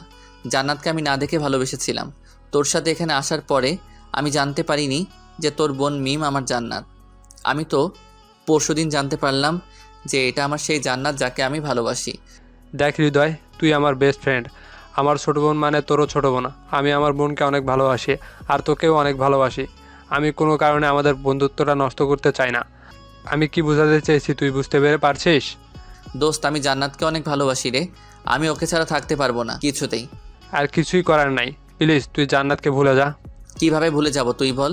আমি কিভাবে বলবো? আমি শুধু এটুকুই বলবো, তুই মিমকে ভুলে যা। আচ্ছা কাকে ভুলে যাব তুই বল? যাকে আমি না দেখে ভালোবেসেছি তাকে? যাকে আমি নিজের থেকে বেশি ভালোবাসি তাকে? যে আমাকে দ্বিতীয়বারের মতো জীবন দান করলো তাকে? যে আমাকে বিশ্বাস করে আমার সাথে সারা জীবন কাটানোর প্রতিজ্ঞা করেছে তাকে? তুই বল আমি কিভাবে ভুলে যাব? শোন হৃদয়, তোকে সব কিছু ভুলে জান্নাতকে ভুলে যেতে হবে। আমি আমার জীবনকে কষ্ট দিতে পারবো না, আর আমি কখনোই আমাদের বন্ধুত্বটা নষ্ট করতে চাই না কিছুতেই। প্লিজ, তোকে আমার বন্ধুত্বের কসম। তুই এটা কি করলি? তুই কেন বললি এটা? আমি জান্নাতকে কিভাবে ভুলে যাব? হৃদয়, তুই নিজেকে শক্ত কর। আর হ্যাঁ, আমি তোকে যে এসব বলছি তা যেন জান্নাত কিছুতেই জানতে না পারে। আচ্ছা ঠিক আছে। আচ্ছা চল এখন নিচে যাই। প্লিজ তুই যা, আমাকে একটু একা থাকতে দে। ঠিক আছে, কিন্তু কথাটা মনে রাখিস। তোকে বললাম তো তুই যা এখান থেকে। ওকে, আমি যাচ্ছি। তাই বলে ইব্রাহিম নিচে চলে গেল। আমি একা ছাদে দাঁড়িয়ে আছি, কিছুতেই চোখের জলকে থামাতে পারছি না। আমি জান্নাতকে কিভাবে ভুলে যাব? যে আমার নিঃশ্বাস, যার সাথে একটা মুহূর্ত কথা না বললে আমার খুব কষ্ট হয়, তাকে কি করে ভুলে যাব? ইব্রাহিম তুই আমাকে কেন আমাদের বন্ধুর কসম দিলি? আমি কি জান্নাতকে কিছুতেই ভুলতে পারবো না রে? প্লিজ তুই কসমটা উঠিয়ে নিয়ে অনেকক্ষণ ধরে ছাদে একা একা দাঁড়িয়ে কান্না করছি। জানি না পাগলিটা নিচে কি করছে। যদি আগে জানতাম জান্নাত ইব্রাহিমের বোন তাহলে হয়তো কখনোই তাকে ভালোবাসতাম না। কিন্তু আমি তো জান্নাতকে আগে থেকেই ভালোবাসি, তাহলে কেন হচ্ছে আমার সাথে এমনটা? জান্নাত তুমি আমাকে মাফ করে দিও। হয়তো আর কখনো তোমাকে ভালোবাসি কথাটা বলতে পারবো না। অনেকক্ষণ ছাদে দাঁড়িয়ে কান্না করার পর নিজেকে অনেক দুর্বল মনে হচ্ছে, তাই ছাদ থেকে নেমে রুমে গিয়ে শুয়ে আছি। ব্যাগে কিছু ঘুমের ওষুধ ছিল, সেগুলোকে ঘুমিয়ে আছে যাতে জান্নাত আমাকে ডাকলে আমি সাড়া দিতে না পারি। আমি ঘুমিয়ে আছি গভীর ঘুমে। রাত 3টায় ঘুম ভাঙলো। ঘুম ভাঙতেই দেখি আমার পায়ের কাছে কে যেন বসে গুমড়ে গুমড়ে কাঁদছে। আমি ভালো করে চোখ ঘষে নিয়ে তাকিয়ে দেখি জান্নাত। কি ব্যাপার জান্নাত, তুমি এত রাতে এখানে? আমি সরি হৃদয়, তখন তোমার কথা আমি শুনিনি। তখন যদি তোমার কথা আমি শুনতাম তাহলে আজ ভাইয়ার কাছে ধরা খেতাম না। আরে পাগলি, কান্না করো কেন? একদিন সবাই তো জানতেই পারতো, তাই না? ভালো হয়েছে ইব্রাহিম জানতে পারছে। যদি আঙ্কেল আন্টিকেও দেখতে পেত তাহলে আমাকে অনেক খারাপ ভাবতো। এখন আমি কি করব? মা বাবাকে আমাদের সম্পর্কের কথা জানাবো? পাগল নাকি? এখন আঙ্কেল আন্টি এসব জানতে পারলে আমাদের ভুল বুঝবে। আঙ্কেল আন্টি কখনো এটা মেনে নেবে না, কারণ আমি একটা বেকার ছেলে। কোনো মা বাবা তার মেয়েকে বেকার ছেলের হাতে তুলে দিতে চাইবে না। তাহলে এখন কি করব? প্লিজ কান্না করো না, তোমার কান্না আমি সহ্য করতে পারছি না। তাহলে এখন কি করব তুমি বলো? দেখো জান্নাত, এখন আর আমাদের কিছু করার নেই। প্লিজ তুমি এখন আমাকে ভুলে যাও। কি? আমি তোমাকে ভুলে যাব? জান্নাত প্লিজ একটু বোঝার চেষ্টা করো। আমাদের সম্পর্কটা কন্টিনিউ করা সম্ভব না। ইব্রাহিমকে আমি আমার ভাইয়ের চেয়ে অনেক বড় কিছু ভাবি। ইব্রাহিম কষ্ট পাবে এমন কোনো কাজ আমি করতে পারবো না। প্লিজ জান্নাত তুমি আমাকে ভুলে যাও। আমি কিছুতেই তোমাকে ভুলতে পারবো না। তোমাকে ছাড়া আমি এক মুহূর্তে থাকতে পারি না, তুমি জানো না? প্লিজ জান্নাত এমন পাগলামি করো না। কেন তুমি আমার জীবনে আসলে? কেন তুমি আমাকে এতটা ভালোবাসলে? কেন তুমি আমায় এতটা পাগল করলে? কেন এখন তুমি আমায় ভুলে যেতে বলছো? জানি না। আচ্ছা একটা কাজ করলে হয় না? কি কাজ? চলো না আমরা কোথাও পালিয়ে যাই। কিছুতেই না। আমি আমার মা বাবাকে কষ্ট দিতে পারবো না। আমি আমার বেস্ট ফ্রেন্ডকে কষ্ট দিতে পারবো না। আমি তোমার মা বাবাকে কষ্ট দিতে পারবো না, কারণ মা বাবাকে কষ্ট দিয়ে কখনো সুখে থাকা যায় না। আর তাই প্লিজ আর পাগলামি করো না। এতদিন যা হয়েছে ভেবে নাও সব কিছু ভুল ছিল। মনে করো তোমার সাথে আমার কোনোদিন দেখা হয়নি, তোমার সাথে কোনোদিন আমার আলাপ হয়নি, তোমার সাথে কোনো রিলেশনই ছিল না আমার। আমি কিছুতেই পারবো না এটা। এই পাগলি প্লিজ আর কান্না করো না। আচ্ছা তুমি বলো, তুমি আমাকে ভুলে থাকতে পারবে? হ্যাঁ পারবো। সত্যিই তুমি পারবে আমাকে ভুলে থাকতে? কেন পারবো না? তোমাকে ভুলে থাকা তো কোনো ব্যাপারই না। দেখো, আমি যদি তোমাকে ভুলে থাকতে পারি তাহলে তুমি পারবে না কেন? তুমি তো একটা বেঈমান। তুমি আমাকে ভালোই বাসনি। যদি ভালোবাসতে তাহলে ভুলে যাওয়ার কথা বলতে না। এই তো সত্যটা ধরতে পারছো। আমি তো তোমাকে মন থেকে ভালোবাসিনি। হ্যাঁ, এতদিন তো শুধু অভিনয় করেছি। তোমার মতো বেঈমানকে ভালোবাসাটা আমার জীবনের সব থেকে বড় ভুল।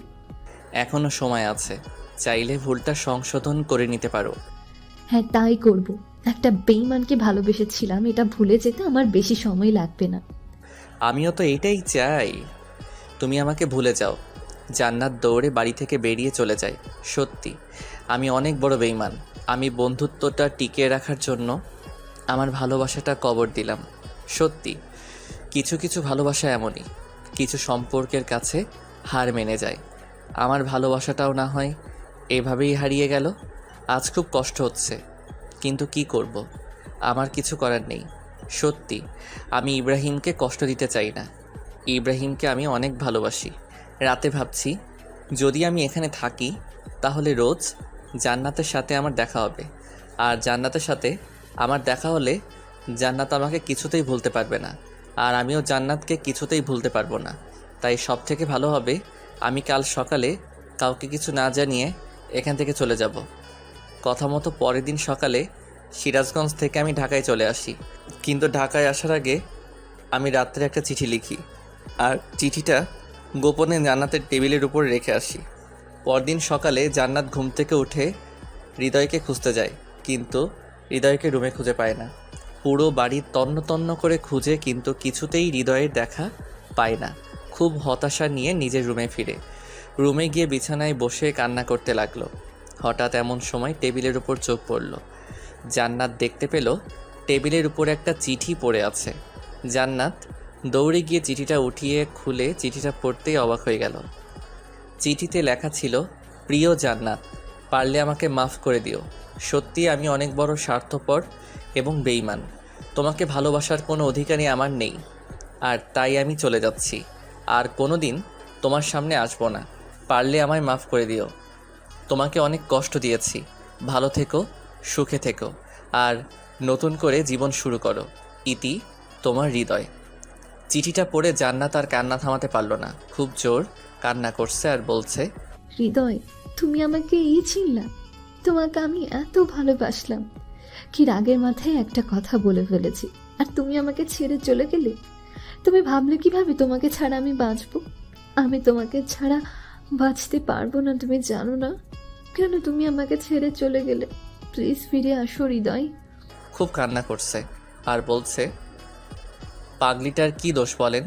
সত্যি যে দুজন দুজনকে অনেক ভালোবাসে, কিন্তু নিয়তির কাছে তাদের ভালোবাসা হেরে যাচ্ছে। জান্নাত হৃদয়ের এভাবে ছেড়ে যাওয়াটা কিছুতেই মেনে নিতে পারছিল না, আর তাই জান্নাত অনেকগুলো ঘুমের ওষুধ একসাথে খেয়ে ফেলে। জান্নাতের অবস্থা খুবই খারাপ। বাসায় জান্নাতের পাগলামি ব্যাপারটা বুঝতে পেরে সবাই তাড়াতাড়ি করে হাসপাতালে নিয়ে যায়। জান্নাত এখন অপারেশন থিয়েটারে আছে। ডাক্তাররা জান্নাতের চিকিৎসা করছে। অনেকক্ষণ চিকিৎসা করার পর ডাক্তার অপারেশন থিয়েটার থেকে বেরিয়ে বাসার সবাইকে বলল, পেশেন্টের অবস্থা অনেক খারাপ, স্টমাক ওয়াশ করা হয়েছে, এখন বাকিটা আল্লাহর উপর। কি বলছেন ডাক্তার? আমার মেয়েটাকে যে করেই হোক সুস্থ করে তুলতে হবে ডাক্তার। দেখেন, আমি আমার বেস্টটাই দিয়ে ট্রাই করেছি, কিন্তু বাকিটা আল্লাহর হাতে। আপনারা সবাই আল্লাহর উপর ভরসা রাখুন। এটা বলে ডাক্তার চলে যায়। এদিকে বাসার সবাই প্রচুর কান্না শুরু করে। সবার অনেক আদরের মেয়ে জান্নাত, সবার ছোট মেয়েটা অনেক চঞ্চল, তাই সবাই জান্নাতকে অনেক ভালোবাসে। জান্নাত এখন আইসিইউতে রাখা আছে। 3 ঘন্টা পর আইসিইউ থেকে একটা নার্স বেরিয়ে সকলের উদ্দেশ্যে বলে, আপনাদের মধ্যে হৃদয় কি? কেন, কি হয়েছে? পেশেন্ট বারবার হৃদয় নামটা বলছে। যদি পারেন হৃদয়কে একবার রুমে পাঠিয়ে দিন, হয়তো পেশেন্ট সুস্থ হয়ে উঠতে পারে। ঠিক আছে নার্স, আমরা চেষ্টা করব। ইব্রাহিম মনে মনে ভাবছে, মা বাবাকে এখন আমি কি জবাব দিব? মা বাবাকে আমি কিভাবে বলবো যে আজ জান্নাতের অবস্থার জন্য হৃদয় দায়ী? আজ আমার বোনটা হৃদয়কে ভালোবাসে বলে এই অবস্থা হয়েছে। মা বাবাকে উল্টাপাল্টা কিছু বলে ইব্রাহিম ম্যানেজ করে নেয়। তারপর ইব্রাহিম হৃদয়কে অনেক ফোন করে, কিন্তু লাইনে পায় না। কারণ হৃদয় ইব্রাহিমের কথা রাখতে গিয়ে নিজের ভালোবাসাটাকে বিসর্জন দিয়ে নিজেকে একা করে নিয়েছে। জান্নাত ছেলেটার সাথে কোনোভাবে যোগাযোগ করতে না পারে, তার জন্য হৃদয় তার সব যোগাযোগের মাধ্যম বন্ধ করে দেয়। এর ফলে ইব্রাহিম কিছুতেই আর হৃদয়ের সাথে যোগাযোগ করতে পারে না। এভাবেই বেরিয়ে যায় অনেকটা সময়। হৃদয় এখন অনেক একা। হৃদয় আর কারোর সাথে ঠিকভাবে কথা বলে না, ঠিকভাবে চলাফেরা করে না, ঠিকভাবে খাওয়া দাওয়া করে না। দিনে দিনে নিজেকে তিলে তিলে শেষ করে দিচ্ছে হৃদয়। একদিকে হৃদয় নিজেকে তিলে তিলে শেষ করে দিচ্ছে, অপরদিকে জান্নাত হাসপাতালে মৃত্যুর সাথে পাঞ্জা লড়ছে। অনেক কষ্টের পর জান্নাতকে ধীরে ধীরে সুস্থ করে তোলা হয়। জান্নাত এখন অনেকটা সুস্থ আর নিজেকে সম্পূর্ণ প্রস্তুত করে নিয়েছে। জান্নাত আর হৃদয়ের কথা ভাবে না। হয়তো হৃদয়ের চলে যাওয়াতে জান্নাত তাকে ভুলে যাওয়ার কারণ খুঁজে পেয়েছে। ধীরে ধীরে জান্নাত হৃদয়কে একেবারে ভুলে যায়, কিন্তু হৃদয় কিছুতেই জান্নাতকে ভুলতে পারে না। তাই হোক, দেখতে দেখতে দিনের পর দিন কেটে যায়, মাসের পর মাস কেটে যায়, অনেকটা সময় পেরিয়ে যায়, দুজন দুজনকে ছাড়া কাটিয়ে দেয়। ইব্রাহিম এখন ঢাকায় আছে, কিন্তু জান্নাতের অবস্থা হৃদয়কে জানায়নি। কারণ ইব্রাহিম ভেবেছে, যার জন্য আমার বোন মরতে বসেছিল তাকে কাজের সময় পাশে পাইনি, তাকে কেন আমার বোনের কথা বলবো? এর চেয়ে সে আমার বোনকে ভুলে থাক, এটাই ভালো। আর আমার বোনও হৃদয়কে ভুলে গেছে, আর তাই নতুন করে আমাদের মধ্যে আবারও ভালোবাসার বীজ বপন করতে চাই না। হৃদয় ধীরে ধীরে নিজের অবস্থান পরিবর্তন করে। হৃদয় লেখাপড়ার পাশাপাশি একটা জব করে। জবটা একটা প্রাইভেট কোম্পানিতে, আর তাই হৃদয়কে একটু পরিশ্রম করতে হয়। দেখতে দেখতে 1টি বছর পেরিয়ে যায়। জান্নাতের সাথে হৃদয়ের আর কোনো যোগাযোগ হয় না। একদিন অফিস শেষে হৃদয় বাসায় ফিরে ফ্রেশ হতে যাবে, হঠাৎ এমন সময় তার ফোনটা বেজে উঠল। হ্যালো হৃদয়, তুই কোথায় আছিস? ইব্রাহিম অনেকটা আতঙ্কিত কণ্ঠে বলল। তখন আমি অনেক ভয় পেয়ে যাই ইব্রাহিমের এমন কণ্ঠ শুনে। কী হয়েছে দোস্ত, তোর কণ্ঠটা এমন লাগছে কেন? এরপর হৃদয় যা শুনতে পায় সেটা শোনার জন্য হৃদয় মোটেও প্রস্তুত ছিল না। কি বলছিস তুই, যা তা? দোস্ত, এখন আমি কি করব? আমার বোনটা যে আর সমাজে মুখ দেখাতে পারবে না। এটা শুনে হৃদয় বাসা থেকে এক দৌড়ে বেরিয়ে গাড়ি ধরে সিরাজগঞ্জ চলে যায়। সিরাজগঞ্জ গিয়ে সোজা হাসপাতালে চলে যায়। হাসপাতালে গিয়ে দেখতে পায় জান্নাত একটা বেডে শুয়ে আছে। তার পাশে চাচা চাচি দাদা দাদি বসে আছে আর কান্না করছে। আমি কি বলবো বুঝতে পারছি না। সত্যি আমার অনেক কষ্ট হচ্ছে। আমি ভাবতেও পারিনি আমার জান্নাতের সাথে এমনটা হবে। আপনারা ভাবছেন জান্নাতের সাথে কি হয়েছে, তাই তো? আজ জান্নাতের গ্যাং রেপ হয়। হ্যাঁ, আপনারা যা শুনেছেন সত্যি। আজ জান্নাতের সত্যি। দেখো, আমি অতীতে যা করছি তার জন্য তুমি আমাকে শাস্তি দিও, কিন্তু প্লিজ এখন কথা বলো। জান্নাত কারোর সাথে কথা বলছে না বাবা। কেন কথা বলছে না চাচা? মেয়েটার সাথে যা হয়ে গেল, এরপর কিভাবে মেয়েটা কথা বলবে? কিভাবে এত কিছু হয়ে গেল আমাকে কেউ বলবে প্লিজ? সুজন আমার হাত ধরে টেনে নিয়ে হাসপাতালের ছাদে চলে যায়। তারপর সুজন বলে, ভাই আমি বলছি কি হয়েছিল। তাড়াতাড়ি বলো কি হয়েছিল।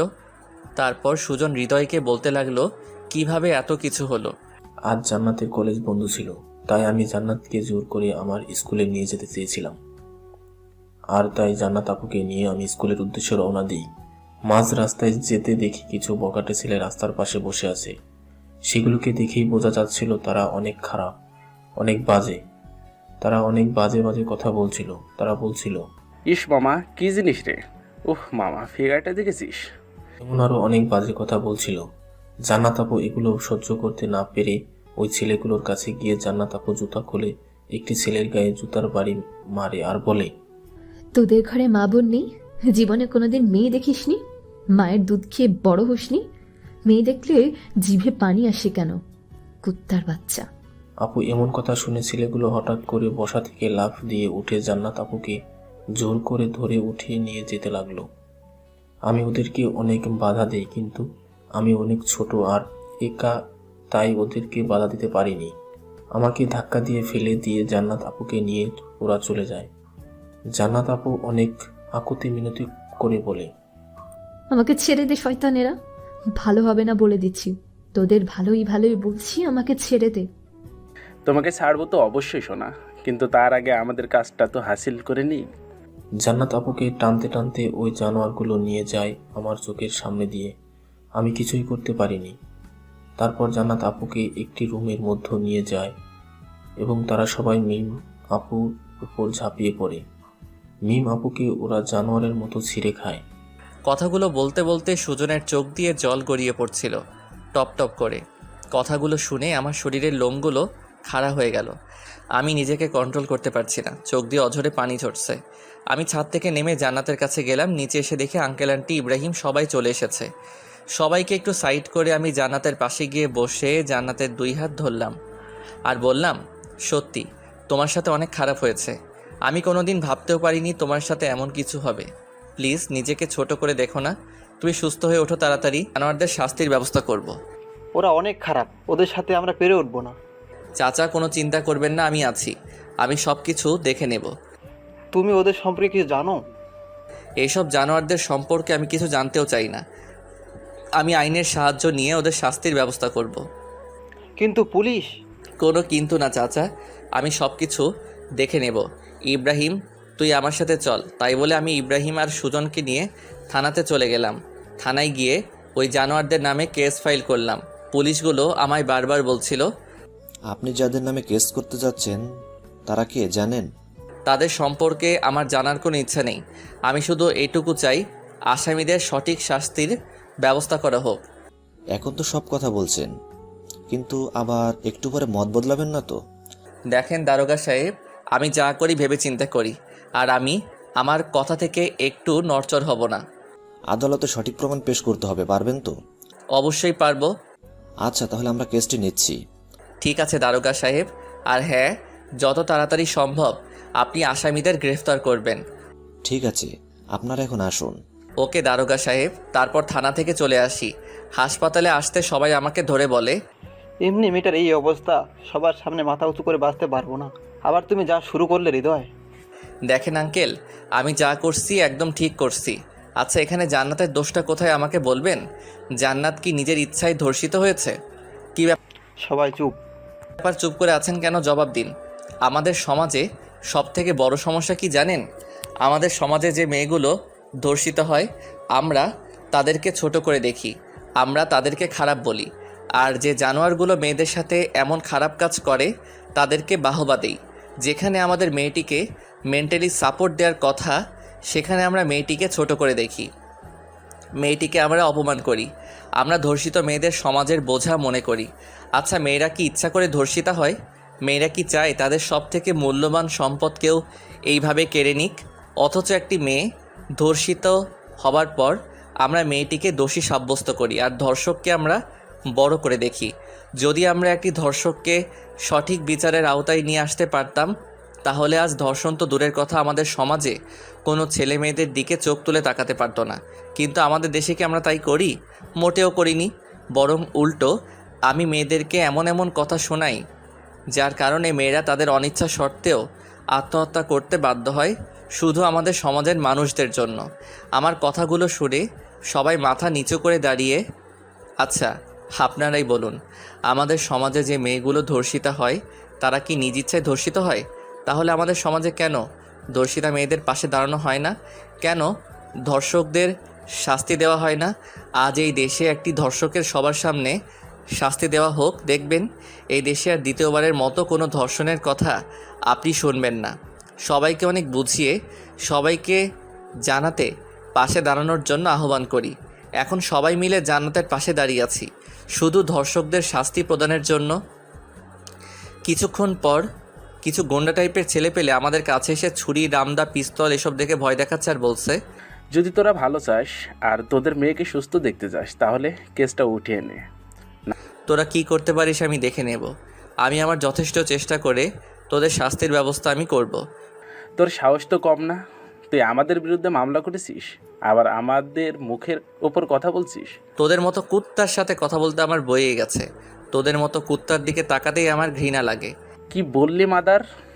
এটা বলে একজন হৃদয়ের পেটে ছুরি ঢুকিয়ে দেয়। হাসপাতালের মেঝে হৃদয়ের রক্ত দিয়ে মেখে একাকার হয়ে গেল। হৃদয়ের অবস্থা অনেক খারাপ। হৃদয় মাটিতে লুটিয়ে পড়ল। সবাই এমন দৃশ্য দেখে ভয়ে আতঙ্কিত হয়ে কাঁপতে শুরু করলো। তারপর ওই বখাটেগুলো বলল, যদি কেসটা না উঠিয়ে নিস তাহলে একে একে সবাই মারা পড়বি। কথাটা খুব ভালো করে মাথায় ঢুকিয়ে নে। এটা বলে সবাই চলে গেল। সবাই হৃদয়কে ধরাধরি করে আইসিইউতে নিয়ে যায়। ডাক্তার তাড়াতাড়ি এসে চিকিৎসা শুরু করে দেয়। হৃদয়ের অবস্থা অনেক সিরিয়াস। একদিকে জান্নাতের অবস্থা খারাপ, অপরদিকে হৃদয়ের সিরিয়াস অবস্থা। কি করবে সবাই ভেবে পাচ্ছে না। এমন সময় ইব্রাহিমের বাবা বলল, এসব বখাটে ছেলেপিলের সাথে লাগা আমাদের মোটেও সঠিক হয়নি। ইব্রাহিম, তুই থানায় গিয়ে কেসটা উঠিয়ে নিয়ে আয়। ইব্রাহিম কি করবে বুঝতে পারছে না, তাই আঙ্কেলের কথা শুনে ইব্রাহিম থানায় গিয়ে কেসটা উঠিয়ে নিয়ে আসে। হৃদয়ের অপারেশন শেষ, কিন্তু এখনও জ্ঞান ফেরেনি। অনেক রক্ত ঝরেছে, তাই অবস্থা অনেকটাই খারাপ।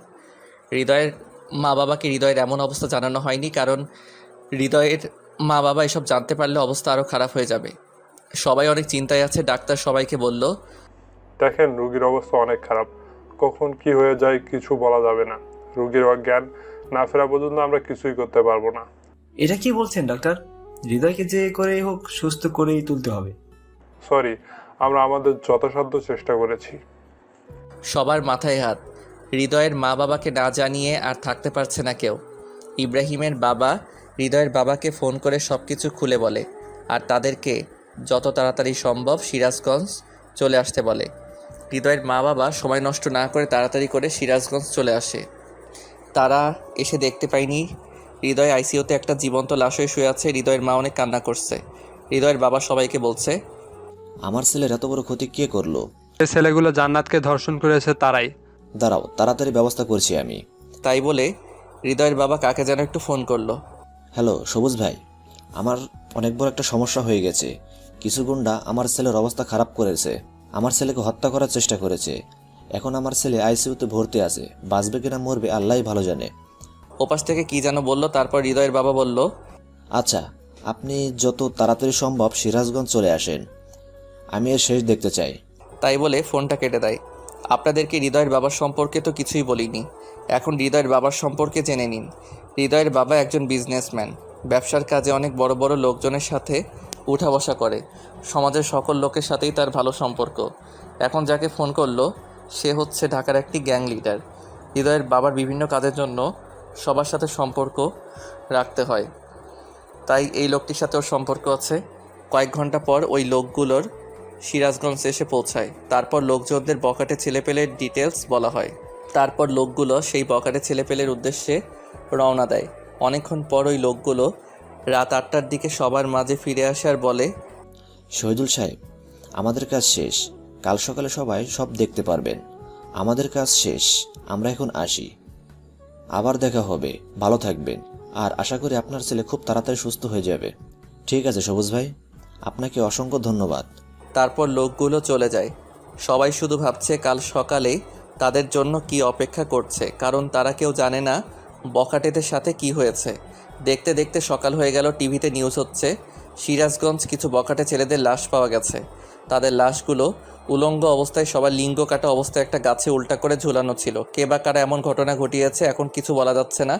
শোনা যাচ্ছে এই বখাটেগুলো কাল একটি মেয়েকে ধর্ষণ করে তারপর তাদের নামে থানায় মামলা করা হলে তারা মামলাকারীর ওপর ঝাঁপিয়ে পড়ে এবং তাকে ধারালো অস্ত্র দিয়ে আহত করে। এখন সে হাসপাতালে আইসিইউতে ভর্তি আছে। সবাই এমন খবর দেখে অনেক হতভম্ব। কাল রাতে যে এত কিছু হয়ে গেছে তারা সবাই ভাবতেও পারেনি।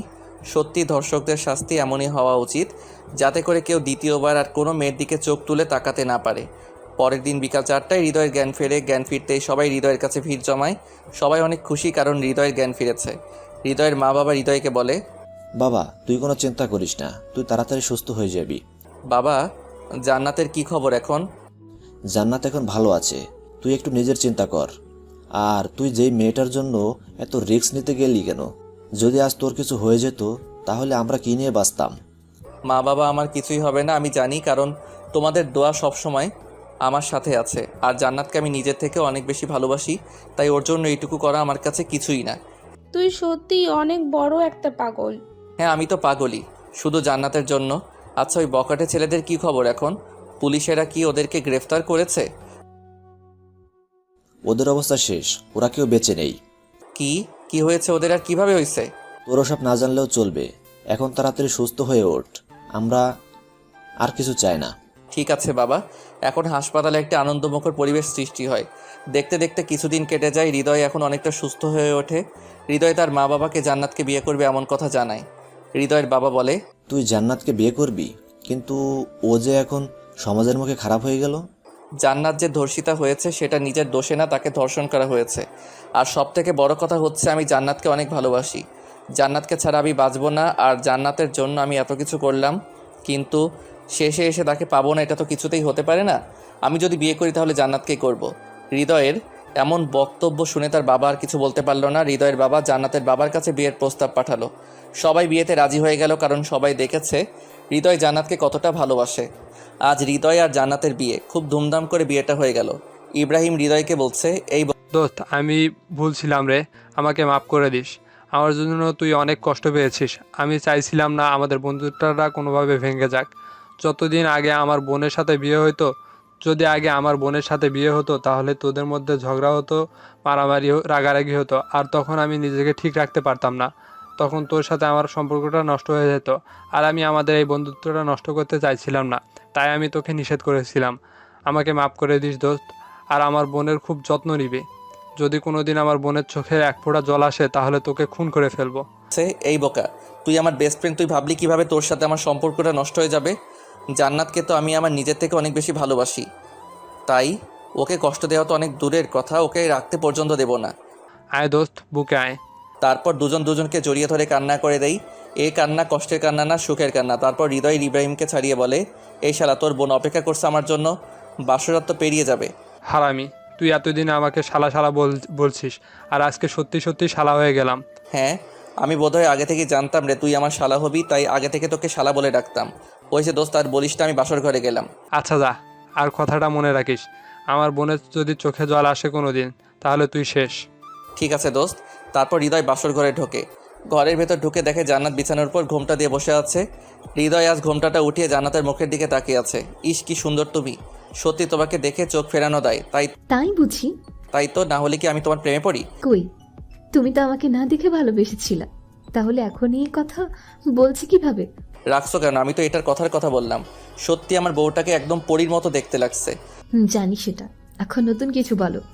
নতুন করে কি আর বলবো, শুধু একটা কথা জেনে রাখো, আজ থেকে ম্যাচ শুরু। আমি একেবারে ক্রিকেট টিম বানিয়ে তারপর থামবো। কি, তুমি আমাকে মেরে ফেলবে? কি বলো জান, তোমাকে মেরে ফেলবো কেন? তাহলে ক্রিকেট টিম বানাতে চাইছো, আমার কষ্ট হবে না? আজ সেসব পরে দেখা যাবে, এখন আজকের ম্যাচটা শুরু করি। যা দুষ্টু। আয় হায়, আমার লজ্জাবতী লতা। তাই বলে জান্নাতকে ধরে ওর ঠোঁটে আমার ঠোঁট লাগিয়ে দেই। এরপর আস্তে আস্তে বাকি কাজ শুরু হয়ে যায় আমাদের ক্রিকেট টিম তৈরি করার জন্য। আপনারা এখন আসতে পারেন, কারণ এখন আমরা যা করতে যাচ্ছি সেসব আপনাদেরকে দেখাতে পারবো না। আপনাদের লজ্জা করে না? আপনারা এখনও আছেন। আপনারা কি চান? আমাদের বাসর দেখবেন? আপনারও বিয়ে করে বাসর করেন, আপনাদের কি বাধা দিয়েছি? উফ, আর জ্বালাস না তো, গল্প এখানেই শেষ। এখন সবাই বিদায় নেন। হাই বন্ধুরা, গল্পটা কেমন লাগলো অবশ্যই কমেন্ট করে জানাবেন। আর যারা এখনও চ্যানেলটিকে সাবস্ক্রাইব করেননি তারা অবশ্যই চ্যানেলটি সাবস্ক্রাইব করে রাখুন। ধন্যবাদ সবাইকে।